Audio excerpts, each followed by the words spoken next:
ఏ తెల్లని పాలధారలల్ల పల్లె తెల్లారుతుంటదిరా. గుళ్ళోని గంటలు కాడెట్ల మెడలోన జంటగా మోగుతూ ఉంటాయిరా. నాగలి భుజాన పెట్టుకుంటే దోస్తులు చెయ్యేసినట్టేరా.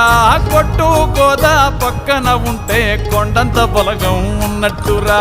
చల్లగాలి మోసుకొచ్చెరా సేను శిలకల ముచ్చట్లు.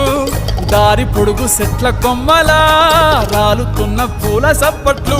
గట్టి మోపులు కాల్వ గట్టులు చెమట సుక్కల్లో తడిసిన ఈ మట్టి గంధాల పల్లెటూరు దీని తీరే అమ్మ తీరు. రంగులోన దాసి పెట్టి కొడుకుకిచ్చే